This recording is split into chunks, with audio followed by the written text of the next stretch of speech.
고린도후서 13장 5절 말씀 같이 읽겠습니다.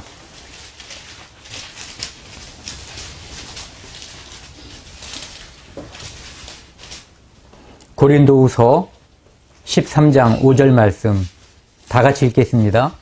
너희가 믿음에 있는가 너희 자신을 시험하고 너희 자신을 확증하라.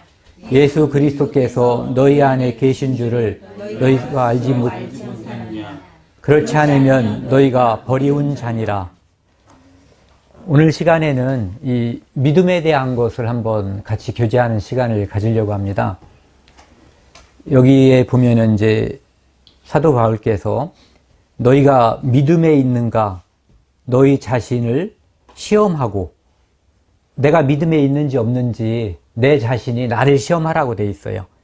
너희 자신을 확증하라. 그 시험해보고 내가 정말 믿음에 있구나. 내 믿음은 하나님께서 주신 그 믿음이구나. 이렇게 확증하라는 거죠. 또는 내가 믿음이 덜 이루어졌구나. 또는 부족하구나. 그렇기 때문에 믿음에 대한 확증이 필요하구나라고 깨달을 수도 있어요. 확증하라.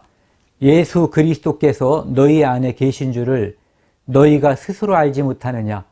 내 안에 예수 그리스도가 있다는 것을 알면 예수님께서 내 안에 계시구나. 성령께서 내 안에 와 계시구나. 그것을 알므로써 내가 이제 확실한 믿음이 있다는 거죠. 만약에 그렇지 않다면 내가 아직 믿음이 없다라고 이제 볼 수 있다라는 그런 말이거든요. 이 믿음이라고 하는 것을 전 사전 찾는 걸 참 좋아하는데요. 사전에 보니까 표준 국어 대사전에 이렇게 나와 있어요. 믿음, 어떤 사실이나 사람을 믿는 마음, 이렇게 되어 있어요. 그래서 이것을 약간 바꿔보면은 어떤 사실이나 대상을 믿는 마음, 이게 믿음이라고 이제 볼 수가 있거든요. 근데 믿음이라고 하는 것은 어떤 상태인 것 같아요. 지금처럼 믿는 마음, 그 상태, 또는 믿는 태도, 어떤 방향이라고 볼 수 있는 거죠. 내가 삶에서 어떤 것을 추구하고 내가 무엇을 위해서 살았는데 내 마음속에 믿음이 온 후에는 내 마음의 방향이 바뀌어버리는 거예요. 내가 추구하는 것이 바뀌는 것, 그것이 나한테 믿음이 왔다라고 하는 어떤 증거가 되는 거죠. 그리고 또 한 가지는 행동을 말할 수가 있거든요. 믿음이 나한테 오면은 그 대상에게 내가 순종하고 싶어져요. 그래서 순종하는 마음, 그분이 원하는 것, 그분의 말씀을 따라서 내가 살고 싶은 마음, 비록 덜 살거나 못 살더라도 마음속에서는 그 마음이 계속 솟아난다는 거죠. 그래서 그 대상에게 순종하는 경향이 생기고 끝없이 그런 마음이 계속 일어나는 거죠. 그래서 그 사전에 보면 이렇게 또 되어 있어요. 성경에서의 믿음은 하나님께 자신의 삶의 태도를 바꾸는 것, 또는 하나님께 자신의 삶을 바꾸는 태도. 그러니까 믿음이 왔다고 하면은 내가 살아왔던 태도가 바뀌어야지 된다. 또는 바뀌어야만 믿음이 이루어졌다라고, 믿는 거라고 말할 수가 있다는 거죠. 이것은 믿지 않는 사람이 쓴 말인지 믿는 사람이 쓴 말인지 모르지만은 사전에 그렇게 되어 있어요. 하나님께 자신의 삶을 바꾸는 태도, 또는 하나님께 자신의 삶의 태도를 바꾸는 것. 그러니까 믿음이 온 사람의 특징은 삶의 태도가 바뀐다는 거죠. 마음이 바뀌었기 때문에 태도, 외적으로다가 뭔가가 이제 바뀌는 그런 모습이 나타나는 거죠. 그러니까 신자의 특징이라고 하는 것은 믿고 순종함으로 하나님께 반응을 한다, 이렇게 되어 있어요. 그러니까 하나님께 반응을 한다는 것은 이렇게 우리가 읽는 이 말씀을 들으면, 또는 읽으면, 또는 교제를 하면은 이 마음속에서 뜨거운 것이 올라와요. 그리고 내가 그 말씀대로 살고 싶은 욕망이 솟아나는 거죠. 살아있는 모든 생명체는 반응하게 되어 있거든요. 흔히 이제 그런 비유를 많이 하죠. 시체실에 이제 시체가 누워 있는데 이 시체는 밖에서 어떠한 작용, 어떠한 애력을 주어도 반응하지 않아요. 그런데 살아있는 사람은 반드시 누군가가 말하거나 어떤 접촉을 하거나 자극을 주면은 반응하게 되어 있거든요. 그러니까 구원받은 사람, 믿음 있는 사람이라고 하는 것은 생명체이기 때문에 반드시 무엇인가 반응한다는 거죠. 마치 물고기처럼. 물고기는 물을 거슬러 올라가는 그런 습성이 있거든요. 그것처럼 물고기는 또 물속에서 자기가 살아있음을 이렇게 움직임으로써 보여주고 있어요. 그래서 살아있는 생명체는, 즉 믿음을 가진 사람은 말씀에, 교제에 반응한다라고 하는 특징을 가지고 있다라고 이야기하고 있어요. 우리가 이제 성경에서 믿음의 조상이라고 하는 아브라함이 하나님께서 뭇별을 보라. 그 뭇별을 네가 셀 수 있나 보라. 네 자손이 저 뭇별과 같이 많을 것이다 라고 하나님께서 이제 아브라함에게 말씀해 주시거든요. 그런데 하나님께서 그 말씀하신 그 일은 인간의 상식이나 기본만 돼 있는 사람이 생각해 봐도 불가능한 일이에요. 아브라함은 이미 그 당시에 99세, 사라는 89세, 그리고 사라는 이미 여자로서 아이를 낳을 수 있는 상태가 아니었다라고 성경에 기록하고 있거든요. 그런 상태에서 자식이 어떻게 근근히 한 명을 낳는다 이것도 아니고 그 후손이 뭇별과 같이 많아질 것이다 라고 하는 그 하나님의 말씀을 아브라함은 아멘했다는 거예요. 아브라함이 그것을 믿으니 하나님이 그 믿음을 의로 여기셨다 이렇게 말씀하시고 있거든요. 그것은 하나님의 말씀에 아브라함이 하나님께서는 전지전능하신 분이기 때문에 비록 나는 불가능하고 내 아내 사라도 불가능하지만 하나님은 그 일이 가능하다고 하는 것을 마음속에서 아멘한 거예요. 하나님께서 하시는 일이기 때문에 가능하다. 그것이 일어날 수 있다라고 마음속에 믿은 거죠. 그러니까 하나님께서는 우리 모두의 마음을 아시는 분이니까 그 마음을, 즉 그 믿음을 보시고 그 믿음을 의로 여기셨다 이렇게 말씀하시는 거거든요. 그래서 성경에서는 믿음의 조상이라는 표현을 쓰고 있는 거죠.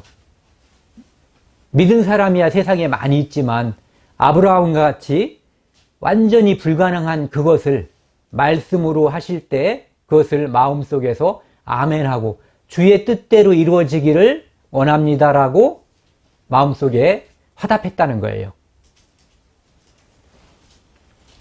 이 믿음이라고 하는 것을 이야기하면서 그런 말들을 많이 하거든요. 내가 이것을 믿는 것인지 그냥 듣고 머리로서만 아는 것인지 이제 구분이 안 간다. 또는 이런 상태가 어떤 상태인지 모르겠다라고 하는 그런 간증 비슷한 것 또는 고민 이런 것들을 많이 들어보거든요.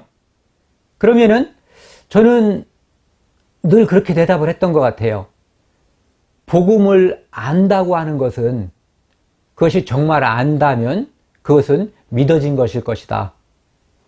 하지만 복음을 안다라고 말하는 것, 잘 이해했다라고 말하는 것과 복음을 깨달았다고 말하는 것과 복음을 한 번 들어봤다 또는 몇 번 들어봤다라고 말하는 것은 다르다 이거죠. 그러니까 복음을 들었다는 것과 복음을 마음속에 믿음으로 화답했다라고 하는 것은 다른 의미라는 거예요. 그러니까 복음을 들은 것하고 복음이 내 마음속에 깨달아지고 그 깨달아지게 하시는 성령이 내 안에 오셨다라고 하는 개념은 차이가 있다는 거죠. 그러니까 내 안에 내가 무엇을 믿으려고 성경을 공부하고 또는 누군가에게 복음을 들으면서 아, 내가 이것은 나한테 유리한 것이니까 내가 믿어봐야지라고 생각한 사람은 아무도 없을 거예요. 어느 순간에 그 그것이 내 마음속에 아멘으로 화답이 되고 어느 순간에 믿어져 버린 거예요. 그래서 그 믿음의 순간을 내가 정확히는 모르지만은 내가 믿기 전과 믿은 다음에, 믿어진 다음에 내 마음의 차이가 많이 생겼다라고 하는 것을 알게 되는 거죠. 즉 아까 말씀드린 것처럼 내 마음속에 믿는 마음, 그 상태가 됐다는 거. 전에는 믿지 않는 상태였는데 이제 믿는 상태가 됐다는 거죠. 그리고 또 한 가지는 예전에는 내 태도에 있어서 내가 추구하는 것이 다른 거였는데 이제는 믿음이 온 다음에서는 하나님과 관련 있는 것, 하나님께서 내게 원하는 것, 또는 내가 하나님과 관련해서 하고 싶은 것에 반응을 한다는 거죠. 그러니까 예전의 내 마음과 지금의 마음이 달라졌고, 그 다음에 살아가는 태도도 달라졌고, 그리고 행동도 달라졌다는 거예요. 그것이 바로 내 마음속에 믿음이 생긴 결과라는 거죠. 그러니까 내가 복음을 들었다고 하는 그것이 믿음이라고 하는 거하고는 차이가 생기는 거예요. 이해할 수 있죠. 하지만 그 이해하는 것을 믿어지게 해주고 그 믿음이 유지되게 하고 그 믿음이 유지된 것을 행동으로 바꿔줄 수 있게 하는 것은 내 마음속에 또 다른 무엇인가가 이루어져야지 된다는 거죠. 그것이 성경에서는 이제 성령이라고 하는 요소를 이야기하고 있어요. 에베소서 1장 보시겠습니다.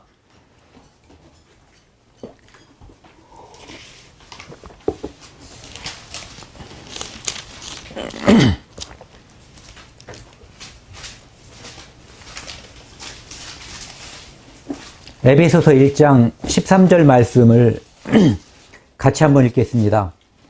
그 안에서 너희도 진리의 말씀 곧 너희의 구원의 복음을 듣고 그 안에서 또한 믿어 약속의 성령이심을 받았으니, 여기 보면은 그 안에서, 예수 그리스도 안에서 이런 얘기거든요. 그 안에서 너희도 진리의 말씀 곧 너희의 구원의 복음을 듣고, 1차적으로 우리가 믿음이 오기 위해서는 반드시 복음의 말씀을 들어야지 되는 거죠. 뭔가 복음의 말씀을 듣지 않은 상태에서 믿음이 온다는 것은 불가능한 거거든요. 그런데 반드시 복음의 말씀을 듣고 그 안에서, 복음의 말씀 안에서 또한 믿어. 근데 거기에 중요한 것이 약속의 성령으로 인치심을 받았으니 이렇게 되어 있어요. 약속의 성령. 하나님께서는 우리에게 약속을 해주셨거든요.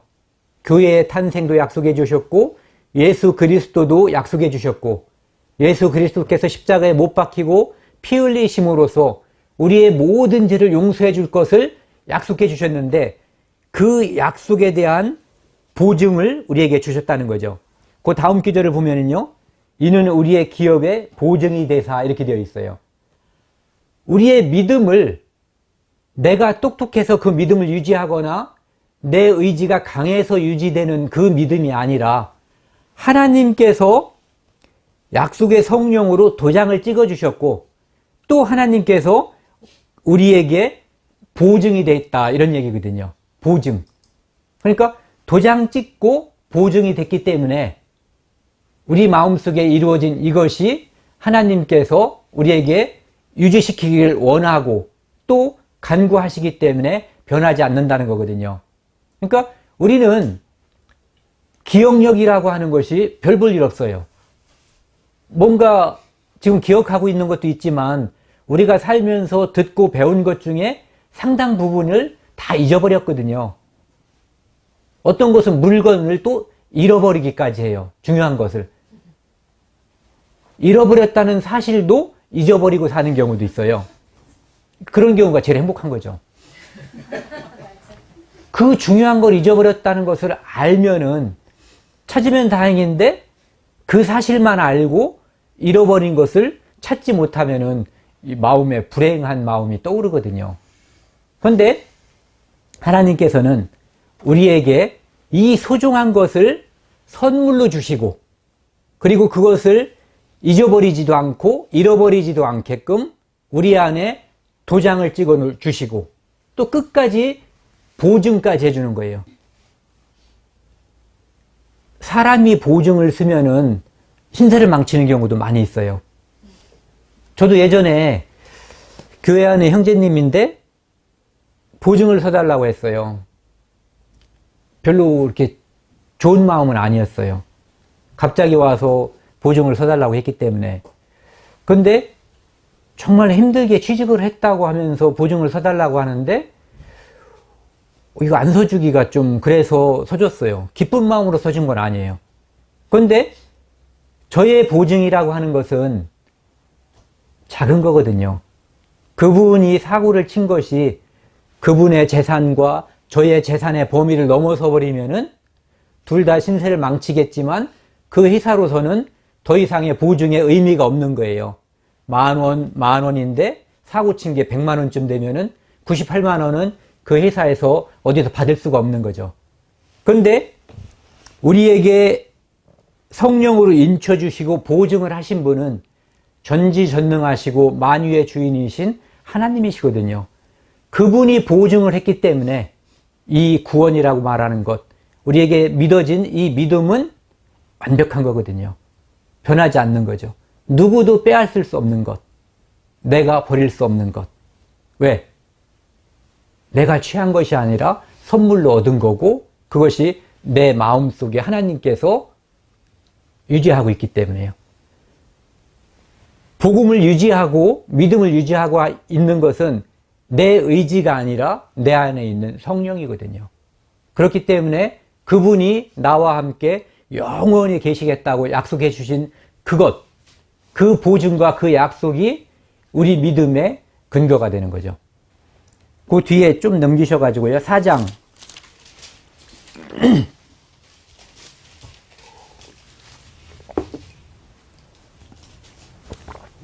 4장 30절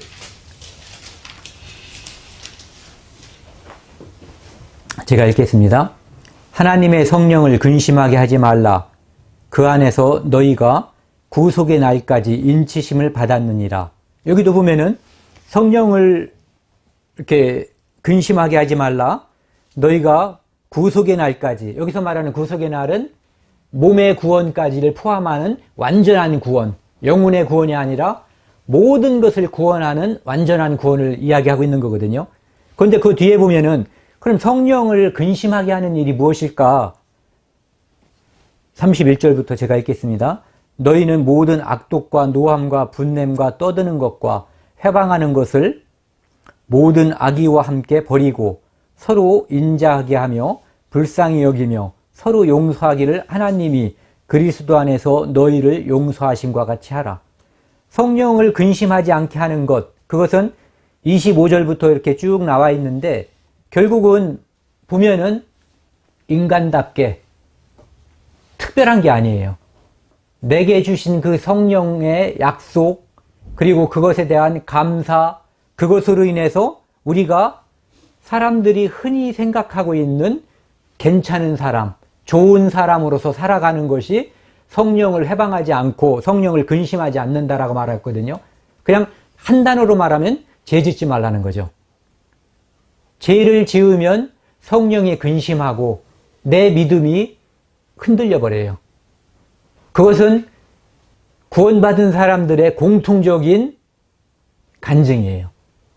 그러면서도 내 마음이 흔들리면서도 구원의 확신에서 벗어나지 않는 그 이유는 성령께서 근심하지만 아까 말씀하신 것처럼 보증과 인치심이 변함이 없기 때문에 성경에서 하나님께서 보증해 주셨기 때문에 그 마음에 흔들림이 없는 거거든요.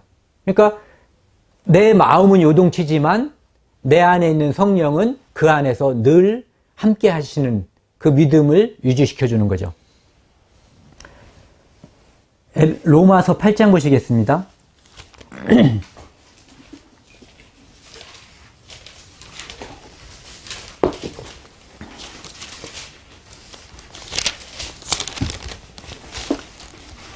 로마서 8장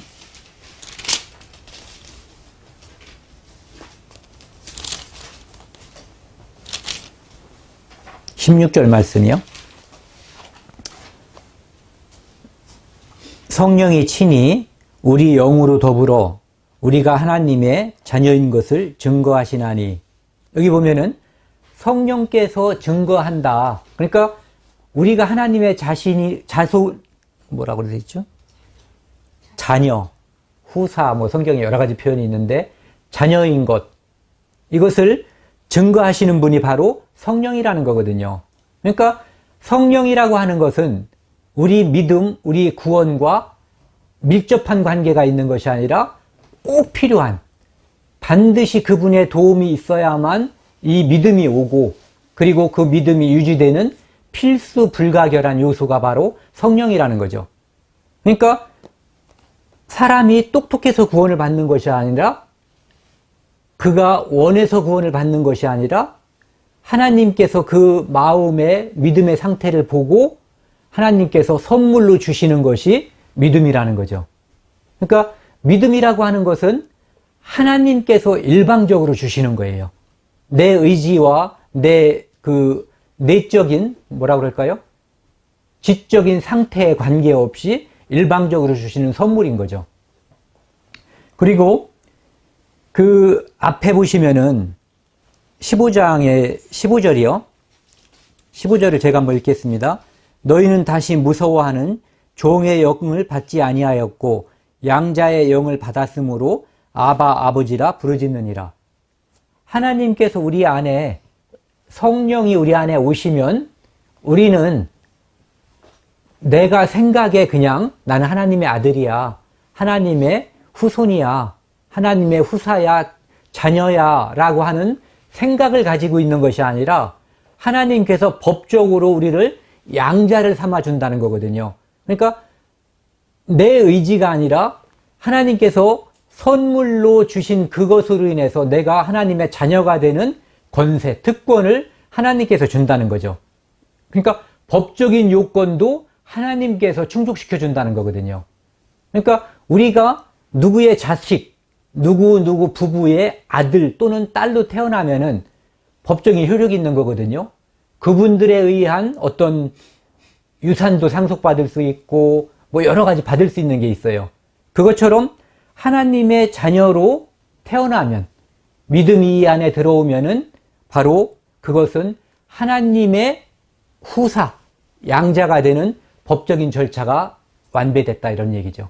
그러니까 도장 찍었다는 말이나 보장이 됐다는 말이나 법적으로 양자가 되었다는 말이나 그 모든 것이 믿음을 확증시켜주고, 그것은 절대로 하나님은 불변하시는 분이잖아요. 이 세상에 있는 모든 게 변해요. 여기 있는 우리 모두가 아무도 움직이지 않고 가만히 있어도 우리는 서서히 늙어가고 또 얼굴 모습이 변할 거예요. 우리는 불완전한 존재이기 때문에 변화하거든요. 근데 하나님은 변화하지 않는 분이시거든요. 불변하신 분이죠. 그러니까 그분의 인치심, 그분의 약속, 이것은 절대 변하지 않는다는 거죠. 그리고 로마서 4장 16절 보시겠습니다.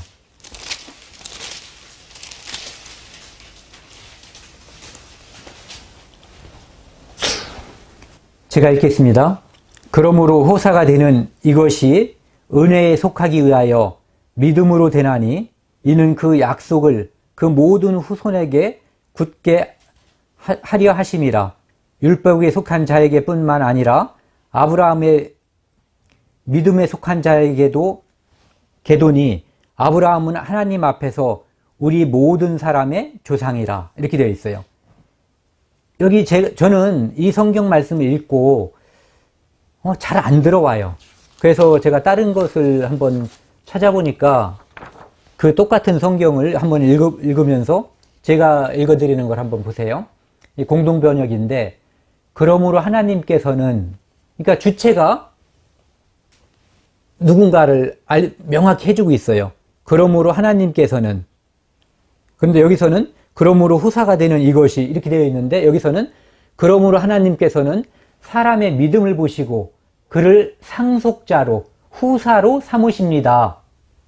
믿음 때문에 상속자를 삼는다. 그러니까 그 주체가 누구냐면은 나를 양자해 주세요가 아니에요. 하나님께서 나를 상속자로, 직권으로, 하나님의 절대적인 영역에 속하는 거예요.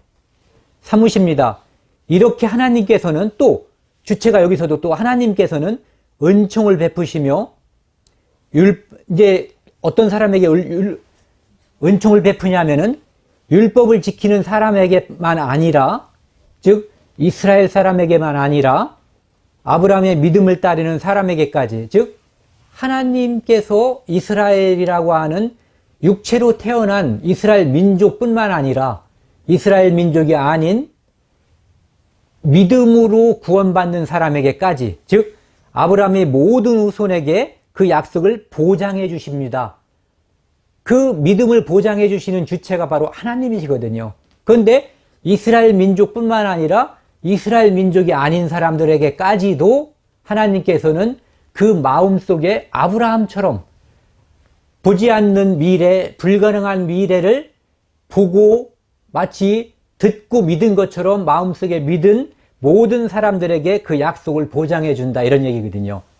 아브라함은 우리 모두의 조상입니다. 그래서 믿음의 조상이라고 하는 그 아브라함은 이스라엘의 육체의 조상이지만 또한 우리와 같이 이스라엘 민족이 아닌 모든 사람들의 믿음의 조상이다, 이런 얘기죠. 그래서 여기 보면은 주체가 하나님이시라는 거죠. 믿음을 주시는 분도 하나님이시고, 그 다음에 그 약속을 보장해 주시는 분도 하나님이시라는 거죠. 그래서 우리가 믿음을 가지고 그 믿음을 유지하는 데 있어서 하나님의 역할, 성령의 역할이 절대적이라는 거예요. 내 의지가 아니라. 그래서 믿음이 절대 불변하고 믿음이 끝까지 보존될 수 있는 이유가 바로 하나님께서 인쳐주셨고 보장하기 때문이라는 거죠. 누가복음에 보면은요, 그런 말씀이 나와 있어요. 이제 마리아, 누가복음 1장에 마리아에게 천사 가브리엘이 나타나서 너에게 나타날 자, 너는 이제 네가 아이를 수태하고 낳으실 바 그는 이제 하나님의 아들이라 일컬을 거다라고 말을 하거든요. 근데 나는 아직 이제 결혼을 안 한 몸이다, 이렇게 이야기하거든요.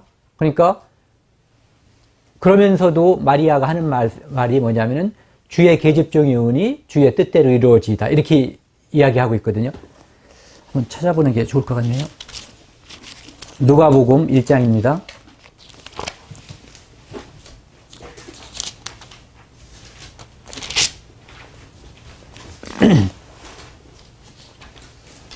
누가복음 1장 36절부터 제가 천천히 한번 읽어보겠습니다.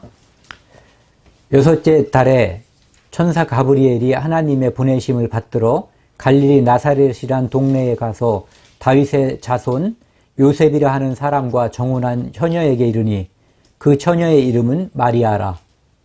그에게 들어가 가로되 은혜를 받은 자여 평안할지어다. 주께서 너와 함께 하시도다. 주께서 너와 함께 하시도다. 지난번에 우리가 이거 한번 생각해 봤죠. 바로 임마누엘이라는 거예요. 바로 사람에게 주님이 함께 하시는 것. 그러니까 마리아에게 성령이신 하나님께서 함께 할 거다, 이것을 말씀해 주시고 있거든요. 처녀가 그 말을 듣고 놀라 이런 인사가 어찌함인고 생각하매 천사가 일러 가로되 마리아여 무서워 말라. 네가 하나님께 은혜를 얻었느니라.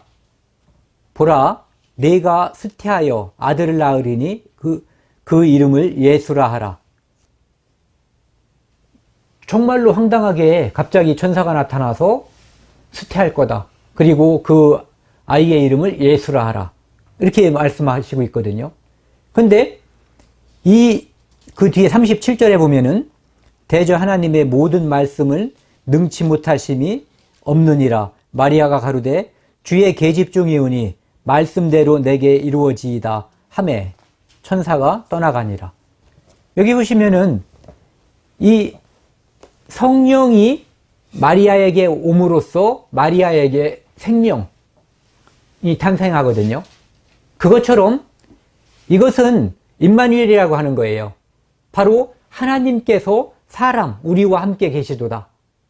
그것처럼 우리 자연스러운 우리 인간에게도 어느 순간에 믿음이 오면서 하나님께서 성령을 우리 안에 넣어주는 거거든요. 그렇게 됨으로써 우리가 성령의 전이 되는 거죠. 하나님께서 우리와 함께 하시는 성전이 되는 거고, 그와 동시에 우리가 바로 임마누엘이 되는 거예요. 그 상태가 하나님께서 우리와 함께 하시는데 언제까지? 영원 무궁토록 함께 하시는 거죠. 그러니까 마리아에게 함께 하셨던 그 성령으로 인해서 생명이 잉태한 것처럼 성령이 우리에게 와야만, 오실 때 그때 우리 안에 진정한 믿음, 생명이 잉태된다, 이런 얘기죠. 그러니까 마리아가 불가능한 것을 믿고 주의 계집종이 오니 주의 뜻대로 되리다라고 했던 그 믿음과 아브라함이 불가능한 지금 한 명의 자식도 낳을 수 없는 그 상태에서 하나님의 약속, 내 후손이 뭇 별과 같이 많을 거라고 하는 그 약속을 아멘으로 받아들인 그 믿음, 이것은 우리에게 똑같은 믿음이거든요. 우리도 빌립에게 예수님께서 말씀하셨죠. 보지 못하고 믿는 자들이 복이 있다라고. 빌립은 예수님이 부활하신 것, 그리고 그 몸에 손을 만져보고 넣어보고 못자국을 손을 넣어보고 믿었거든요. 예수님께서 그때 보지 않고 믿는 자들은 복이 있다. 바로 우리와 같은 세대들은 예수님의 십자가에 못 박히시고 피 흘리신 그런 것을 우리가 본 게 아니거든요. 그런데 우리 마음속에 믿음이라고 하는 씨앗이 생겼고 그 씨앗이 발아해서 믿음이 열매까지 맺혀버린 거예요. 이 안에 믿음이라고 하는 것이 들어와 버린 거죠. 성령께서 바로 그 역할을 해주시는 거죠. 요한복음 16장 보시겠습니다.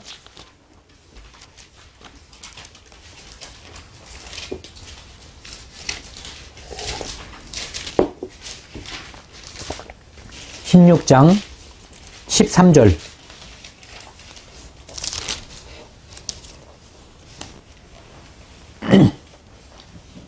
제가 읽겠습니다. 그러나 진리의 성령이 오시면 그가 너희를 모든 진리 가운데로 인도하시리니 그가 자의로 말하지 않고 오직 듣는 것을 말하시며 장래의 일을 너희에게 알리시리라. 그리고 그 다음에요. 한 절 더 읽겠습니다. 그가 내 영광을 나타내리니 내 것을 가지고 너희에게 알리겠음이니라. 진리의 성령, 그분이 오시면 그가 너희를 진리 가운데로 인도하시리니. 그러니까 성령이 오셔야만 내 마음속에 진리가 믿어지는 거거든요.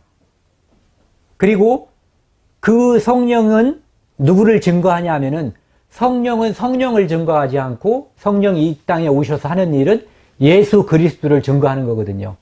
예수 그리스도께서 십자가에 못 박히신 것, 그리고 그것으로 인해서 우리의 모든 죄가 영원히 용서된 것, 그것을 내 마음속에 증거할 뿐더러 그것이 영원토록 변하지 않게끔 인치시고 보증해주고 유지시켜주는 그 역할을 하는 것이 바로 예수님께서 하신 그 일이 무엇인가를 증거하는 것이 바로 성령이라는 거죠. 그리고 또 요한복음 14장 26절 말씀이요.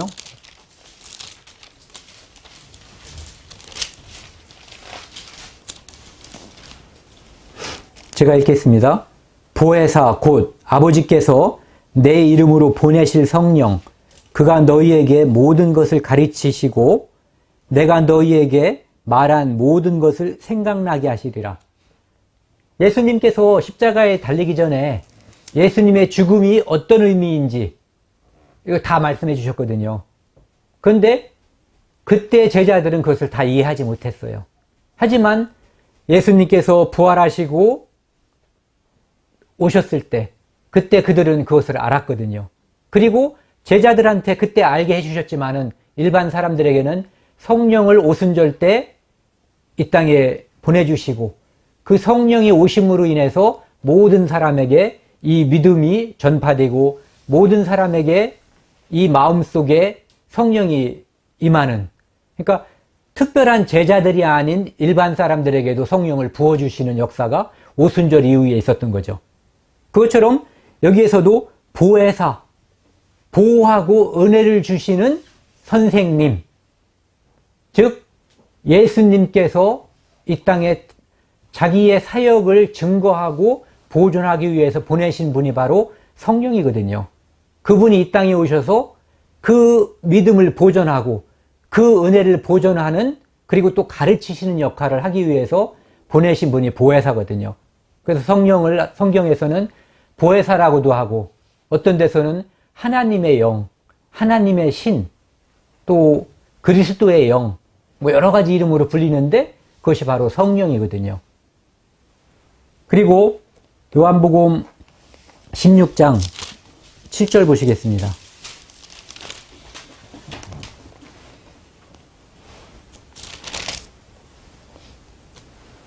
7절 제가 읽겠습니다. 그러나 내가 너희에게 실상을 말하노니 내가 떠나가는 것이 너희에게 유익이라. 내가 떠나가지 아니하면 보혜사가 너희에게 오시지 아니할 것이요 가면 내가 그를 너희에게 보내리니 그가 와서 죄에 대하여 의에 대하여 심판에 대하여 세상을 책망하시리라.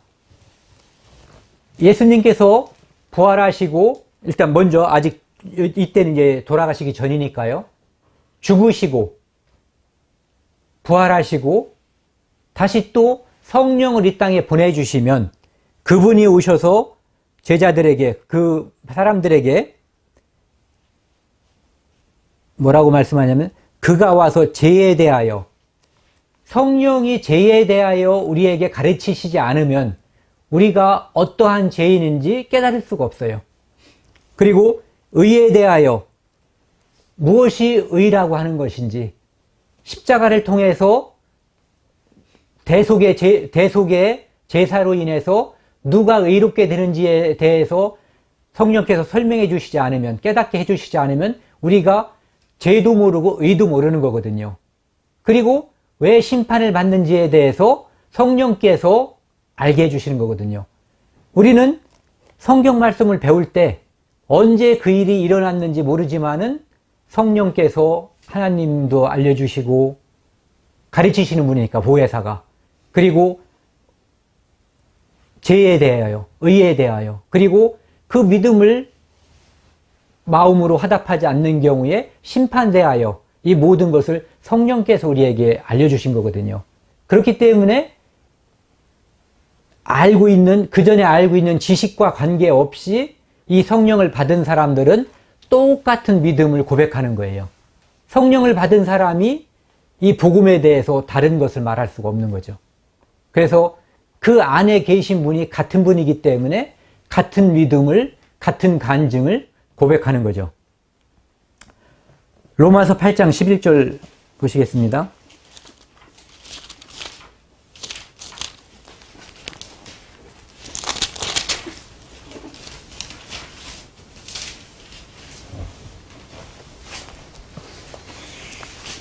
제가 읽겠습니다. 예수를 죽은 자 가운데서 살리신 이의 영이 너희 안에 거하시면, 그리스도 예수를 죽은 자 가운데서 살리신 이가 너희 안에 거하시는 그의 영으로 말미암아 너희 죽을 몸도 살리시리라. 그러니까 성령께서 하시는 일이, 예수님이 십자가에서 돌아가셨잖아요. 육체가 분명히 죽은 거예요. 그런데 성령께서 살렸고, 그것처럼 우리 이 육체라고 하는 것은 우린 살았다고 생각을 하지만 이 육체는 하나님이 보기에 육체만이 살아있지 우리 영이 죽었던 거거든요. 우리 영을 살리셨고 그 살아있는 영으로 인해서 나중에 부활 때 우리 이 몸도 예수님의 몸을 살리신 것처럼 우리 몸도 성령이라고 하는 그 씨앗으로 말미암아 살리시겠다고 하는 약속인 거죠. 그러니까 우리가 믿음도 성령으로 인해서, 부활도 성령으로 인해서, 하나님의 그 씨로 인해서 우리가 살게 되고 또 부활하고 영원히 살 수 있다, 이런 얘기죠. 그 다음에 로마서 8장 26절 말씀이요.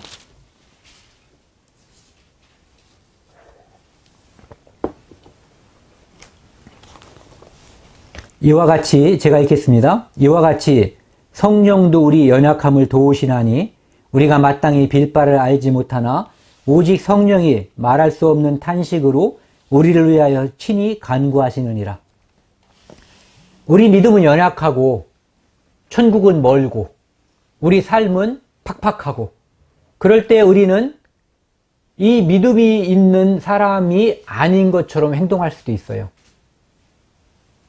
아까 처음에 믿음 있는 사람은 태도의 전환과 그 다음에 행동, 하나님 말씀에 순종하는 그런 행동의 변화가 있다라고 말씀을 드렸는데 그렇지 않은 경우도 있다는 거죠. 하지만 내 안에 있는 성령께서 계속해서 나를 위해서 하나님께 간구해 주시는 거예요.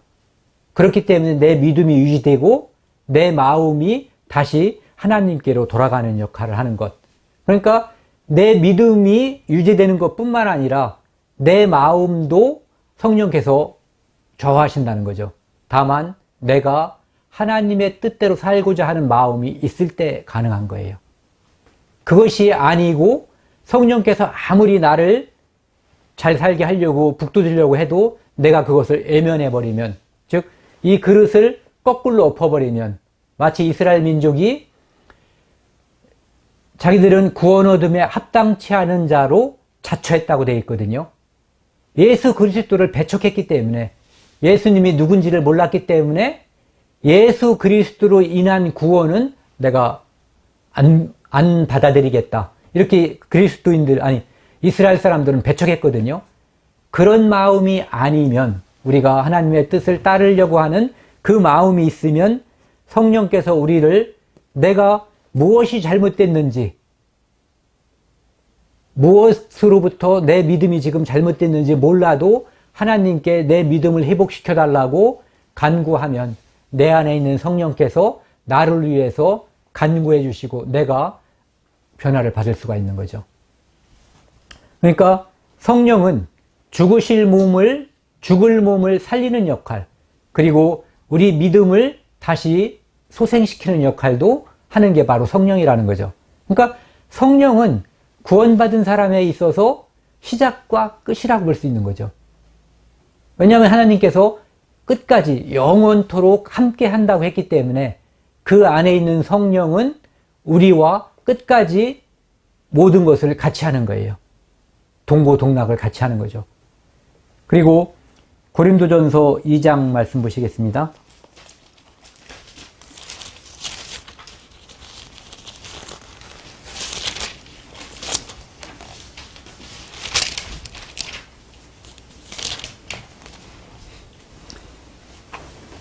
이 장 10절 말씀부터 제가 읽겠습니다.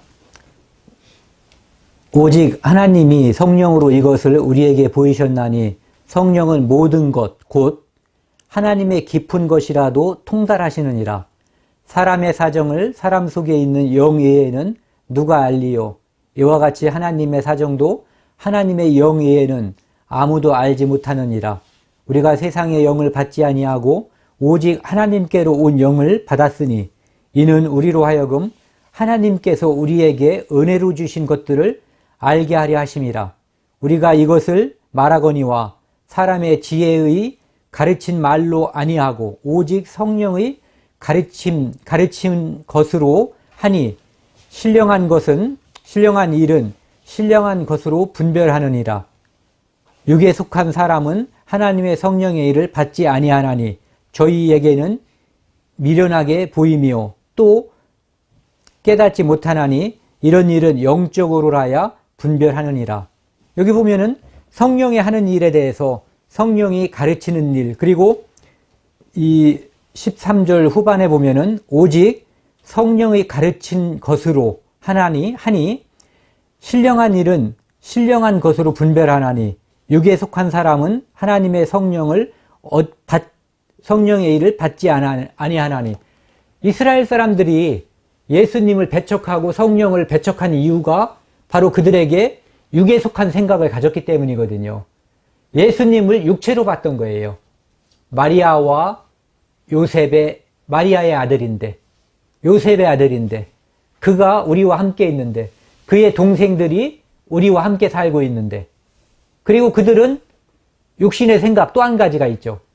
예수님을 육체로 보았을 뿐만 아니라 그들에게는 혹시 예수가 메시아라면 그들을 로마의 압제에서 건져주는 메시아를 바랬던 것이지 영혼의 구원을 하는 그 메시아로 바랬던 것은 아니거든요. 그들의 마음이 육신으로 가득 차 있기 때문에 성령이 들어올 수 있는 기회가 없었던 거예요. 이스라엘 민족에게. 마지막으로요. 히브리서 1장부터 3장까지 함께 믿음의 장이라고 하는 히브리서 11장 1절부터 3절까지 같이 읽겠습니다. 믿음은 바라는 것들의 실상이요 보지 못하는 것들의 증거니 선진들이 이로써 증거를 얻었느니라. 믿음으로 모든 세계가 하나님의 말씀으로 지어진 줄을 우리가 아나니 보이는 것은 나타난 것으로 말미암아 된 것이 아니니라. 이 믿음장이라고 하는 히브리서 11장에 1절 말씀이 믿음은 바라는 것들의 실상이요 보지 못하는 것들의 증거니 이렇게 되어 있는데 이것은 더 쉬운 것 같아요. 믿음은 우리가 바라는 것들을 보증해주고 볼 수 없는 것들을 확증해 줍니다. 이렇게 되어 있어요. 그러니까 믿음 때문에 바라는 것들을 내가 믿음이 있기 때문에 천국에 대해서 소망을 하거든요. 그렇기 때문에 이 땅에서 천국에 대한 소망이 있다는 의미는 내가 그 좋은 곳에 간다라고 하는 의미도 있지만 이 땅에서 내가 어떤 모습으로 사는가에 대한 답을 주는 거거든요. 그것이 기다리고 있기 때문에 나는 예수 그리스도께서 십자가에서 나를 위해서 그렇게 나를 섬겼고 나를 위해서 희생되셨기 때문에 나도 이 땅에서 그리스도를 본받는 모습으로 살아야 된다라는 답이 믿음에 대한 실상인 거거든요. 천국만이 실상이 아니라 이 땅에서 내 삶을 결정하는 것이 믿음이라는 거죠. 그래서 볼 수 없는 것들을 확증해 준다. 지금은 지금은 어려운 내 삶, 내 발 앞에 몇 부 앞도 보이지 않고 어떤 때는 한 부 앞도 보이지 않는 그 삶일지라도 내 안에 있는 믿음은 천국에 대한 희망을 주고 소망을 갖게 하는 거거든요. 그것이 바로 믿음에 대한 실체거든요. 그래서 어려운데도 웃고 어려운데도 소망을 놓지 않는 이유가 내 안에 믿음이라고 하는 것이 이루어져 있기 때문인 거죠. 이것이 없다면 모든 사람과 똑같은 거예요. 있으면 즐겁고 없으면 불안하고 슬픈 거죠. 그런데 믿음을 가진 사람들은 있어도 없어도 그 즐거움의 편차, 슬픔과 분노의 편차가 적다는 거죠. 전혀 영향을 받지 않는다는 것이 아니라. 그 다음에 2절 선진들이 이루어서 증거를 얻었느니라. 이 말씀은 이렇게 번역을 하고 있네요. 옛날 사람들도 이 믿음으로 하나님의 인정을 받았습니다. 또는 옛날 사람들도 이 믿음으로 하나님의 인정을 받았습니다. 즉 믿음으로 인해서 내 안에 성령께서 주신 그 믿음으로 하나님이 인정을 받았다. 내가 착하기 때문에 누구를 도와주었기 때문에 또는 어떤 가문에 태어났기 때문에 인정받은 게 아니라 내 안에 하나님께서 주신 선물로 주신 하나님께서 내 안에 넣어주신 그 씨앗으로 말미암아 믿음의 씨앗으로 말미암아 내가 인정을 받았다 이런 얘기죠. 하나님께로부터 인정을 받았다. 그리고 이제 3절이요. 믿음으로 모든 세계가 하나님의 말씀으로 지어진 줄을 우리가 아나니 보이는 것은 나타난 것으로 말미암아 된 것이 아니니라. 공동 번역에는 이렇게 되어 있네요. 우리는 믿음이 있으므로 이 세상이 하나님의 말씀으로 창조되었다는 것, 곧 우리 눈에 보이지 않는 것이 우리 눈에 보이는 것이 보이지 않는 것에서 나왔다는 것을 압니다. 지금 우리 눈에 보이는 것들, 현상계라고 하는 이것이 보이지 않는 하나님, 그리고 보이지 않는 어떤 원소로부터 나왔다는 것을 우리가 안다 이거죠. 어떻게? 믿음으로. 그리고 현대인의 성경은 믿음으로 우리는 이 세상의 모든 것이 하나님의 말씀으로 창조되었으며 보이는 것이 보이지 않는 것으로 만들어졌다는 것을 압니다. 우리가 쉽게, 그리고 우리가 말을 하면 서로 다 이해하는 이것이 상식이 아니라는 거죠. 믿음이 있기 때문에 보이지 않는 하나님께서 이것을 만들었다는 것을 우리가 마치 보고 그것에 참여한 것처럼 알고 말하지, 이것을 모르는 사람들, 믿음이 오지 않은 사람들은 이것은 상식이 아니에요. 전혀 낯선 이야기거든요. 어떻게 보면 그 사람들에게 이것은 우리를 바보 취급하는 그런 요소가 되는 거죠. 그런데 믿음이 온 사람에게는 그것이 상식이고 또 초월적인 지식이고, 그리고 그것은 우리에게 씨앗이 되는 거예요. 또 이 씨앗이 누군가에게 전파될 때 그들은 또다시 우리와 같은 간증을 하게 되는 거죠. 오늘 여기까지 하겠습니다.